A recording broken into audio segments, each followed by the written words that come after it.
Coming up on Mountain News this morning, a group of employees at a Kentucky addiction center face Medicaid fraud charges, and new plans are unveiled for a Kentucky University's Veterans Memorial meant to provide people with a larger space for quiet reflection. Dedicated to Eastern and Southern Kentucky, this is WYMT Mountain News this morning.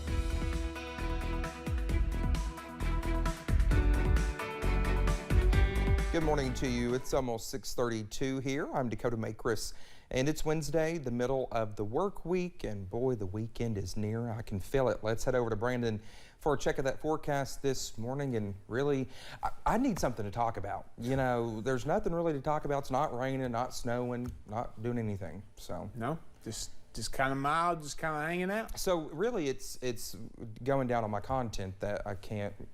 What am I going to talk about? Nothing. So.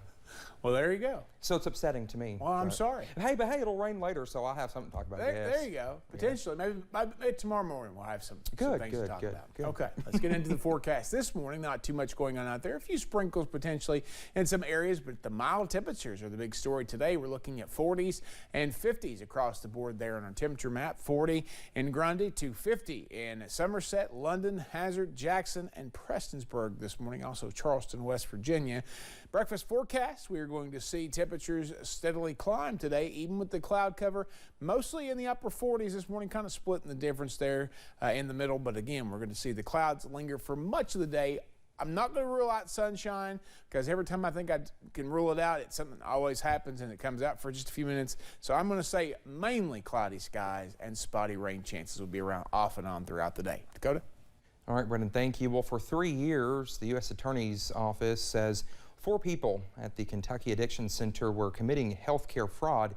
Now the employees and a physician have been federally indicted. Kelsey Soto has more.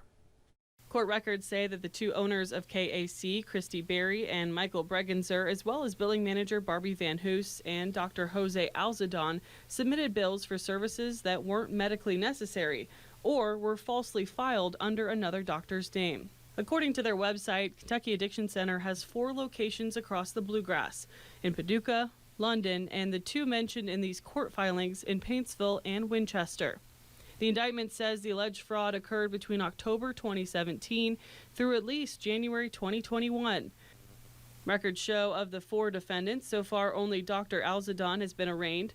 Now, part of that arraignment means he is not to prescribe any controlled substances, must give up his passport, and cannot have any contact with the other defendants.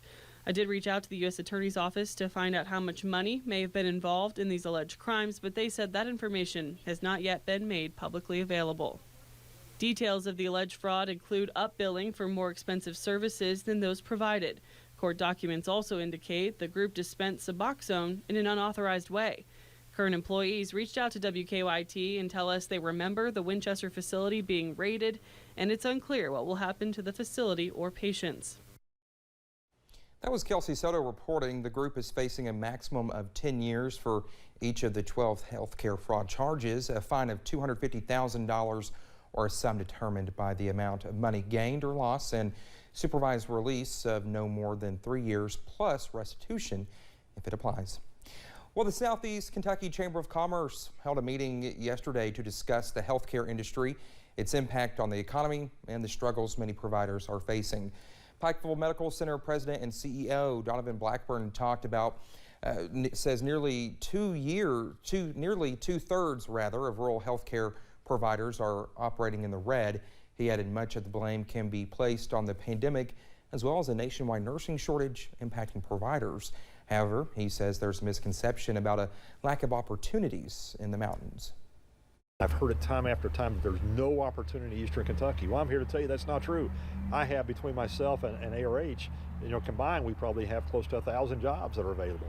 These are good paying jobs that puts not only food on the table, but allows somebody the opportunity to be able to serve their community. Blackburn also said the healthcare industry alone is responsible for more than $230 million in salaries and more than $35 million in local spending in Pike County alone. A state legislative panel wants to know why more people are not interested in teaching jobs. The House Education Committee heard 2 hours of testimony from teachers and leaders on what they believe is causing The problem, as Phil Pendleton reports, some point to low pay, others say it's the classroom environment and lack of support from the top. One of the largest committee rooms was packed Tuesday with people concerned about a teacher shortage. While we can't be sure why so many of our teachers are leaving the classrooms, we know that they are more stressed than they have been. Jason Glass told lawmakers he believes it's primarily low pay, lack of support and respect that has caused the exodus from teaching jobs. After years of erosion of the pay and benefit levels of our educators, coupled with weakening of individual retirement incentives to remain in the profession, we shouldn't be surprised that the teacher labor market is presenting us with a shortage. But some lawmakers say that there are other things keeping teachers from staying in the classroom, and pay really is not the most important one. They say from what they are hearing, it's discipline. Principals, teachers spend all of their time working with the same disciplinary problems over and over and over again. Representative Weber said he's also been told of elementary age kids becoming violent. And these teachers are not allowed to defend themselves?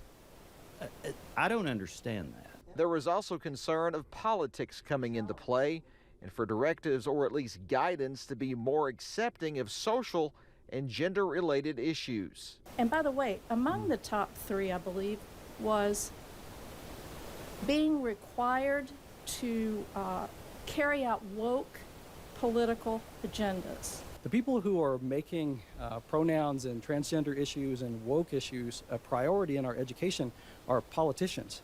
They are not the things that are in our schools.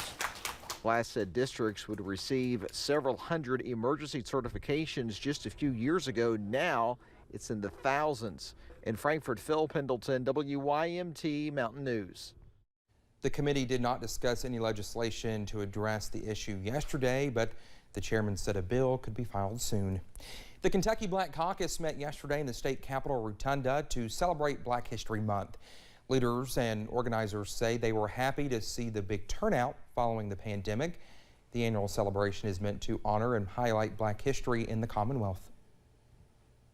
You leave with an appreciation and a celebration of Black history, which is American history. So we're leaving here with more networking, more connections, putting us on the front line of saying this is important history, this is American history, and we just don't need one day to celebrate.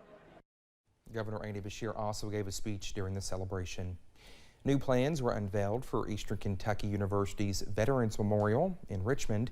Well, it's previously located in Powell Plaza, and a new memorial will now be built in the Karloff's Garden. These are some of the renderings of the plan, which university officials say will provide a larger space for quiet reflection. Construction is expected to begin in May of this year and be finished in August. Anytown, the musical, is taking the story of addiction to students of the region. Our buddy Forbes has more about the Appalachian Center for the Arts' latest outreach. Leaving the stage for the school. If we can bring the art to them, then we're going to do that. But also, we're also incorporating important topics in a fun and creative way. The Appalachian Center for the Arts Vitality Theater Company is combining education and entertainment, focusing now on the impacts of addiction and the opioid epidemic. It's a real thing and people struggle with it, and I think it's important that we take the show to people and, I don't know, just let them realize that, hey, if you're going through this, it's okay, like you can get through it. Anytown, the musical, dives into the story of a high school athlete dealing with addiction and all of the other people impacted. He's singing about his best friend going through addiction and what it's doing to him, because you wouldn't expect that it would have that big of an effect on him, but he's like, this is my friend, this is my, one of the only people I have in my life and somebody I feel obligated to take care of, and I can't do anything about it. Taking the production to students in and around Pike County, meeting them where they are to show the complexities of the crisis. Even if you're like an all-star athlete or have a 4.0 GPA, you can be a great person and still fall into that trap. And I think this musical really encapsulates the idea that that can happen to really anybody. Sharing the truth about addiction. And I think that the title says it all. It could be, it could take place anywhere. By sharing their art. In Pikeville, Buddy Forbes, WYMT Mountain News. The show will have a public one-night only free performance at the Appalachian Center for the Arts in Pikeville. That will take place February 17th at 7:30.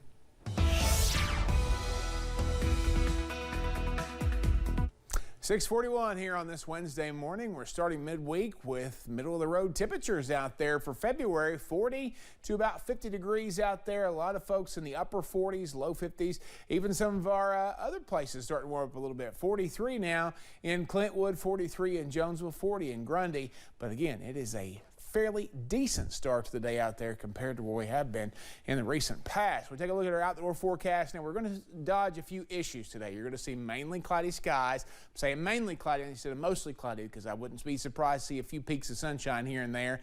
I think we see some more spotty rain chances today. They looks like they wrapped up for the most part this morning. Still could be a few sprinkles out there. But again, it's going to be a very mild day with temperatures in the low 60s for daytime highs. Dakota? All right, Brendan, thank you so much. The time is 6:42. Still to come here on Mountain News this morning. New survey shows how Americans' fears of getting sick have dwindled 3 years after the COVID pandemic began in our country.